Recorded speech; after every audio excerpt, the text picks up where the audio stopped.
কৃষিতে উৎপাদন ব্যয় কমিয়ে আনা জরুরি বলে মনে করেন অর্থনীতিবিদরা। এজন্য বাজেটে ভর্তুকি অব্যাহত রাখা, সার ও কীটনাশক আমদানির চেয়ে নিজস্ব উৎপাদন বাড়ানো জরুরি বলে মনে করেন তারা। খাদ্যপণ্য আমদানি নির্ভরতা কমিয়ে নিজস্ব উৎপাদিত কৃষিপণ্য যেন স্বাভাবিক মূল্যে ভোক্তারা পায়, সেজন্য বাজার ব্যবস্থাপনার পরিবর্তনের পরামর্শ বিশেষজ্ঞদের। সাইদুল ইসলামের রিপোর্ট।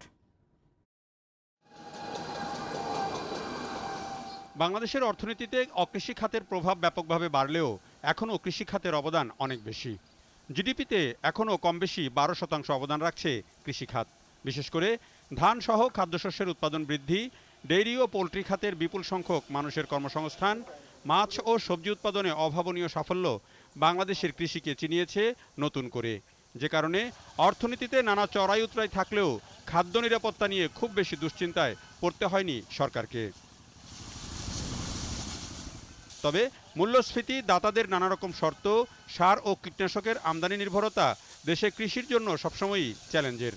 আসছে 2024-25 অর্থবছরের বাজেটেও তাই কৃষি খাতে ভর্তুকি অব্যাহত রাখার পরামর্শ অর্থনীতি বিশ্লেষক ও গবেষকদের। কৃষি খাতে আমাদের প্রতিযোগিতা সক্ষমতার পিছনে একটা বড় চ্যালেঞ্জ হলো আমাদের কৃষির উৎপাদন ব্যয়। কৃষির এই যে উৎপাদন ব্যয় বৃদ্ধি, এটাও কিন্তু আমার কম্পিটিটিভনেসের জন্য একটা কিন্তু চ্যালেঞ্জ।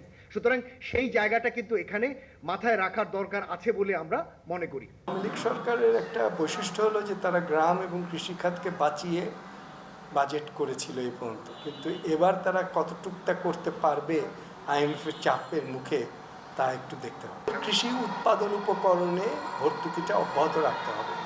কৃষি ঋণের সুদের হার বাড়ানো চলবে না। গত কয়েক বছর বাংলাদেশে অনেক কৃষিপণ্যের উৎপাদন বাড়লেও সাধারণ মানুষকে তা কিনে খেতে হয় উচ্চ মূল্যে।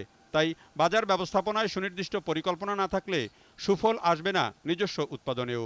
কৃষি উৎপাদিত উপাদানের বাজার মূল্য যাতে ভোক্তার বাজার মূল্যের থেকে খুব বেশি কম না হয়, সেই জন্য বাজার ব্যবস্থাকে নিয়ন্ত্রণ করতে হবে। আমদানি নির্ভরতা কিন্তু কমানো যাচ্ছে না, আমাদের প্রত্যেকটা ক্ষেত্রে আমদানি নির্ভরতা বাড়ছে। এবং ভেরি ইন্টারেস্টিংলি, আমদানিকারকরা তখনই আমদানি বেশি করতে চান যখন হোলসেল মার্কেটের সাথে আন্তর্জাতিক মার্কেটের বাজারে প্রাইসের পার্থক্য বেশি থাকে। তখনই তারা মুনাফা বেশি দেখতে পান এবং তখনই তারা আমদানিতে বেশি উৎসাহিত হন। 2023-24 অর্থবছরে কৃষি খাতের বরাদ্দ ছিল 25,122 কোটি টাকা।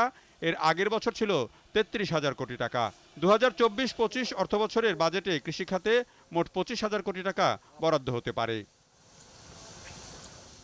Saidul Islam, GTV news, Dhaka.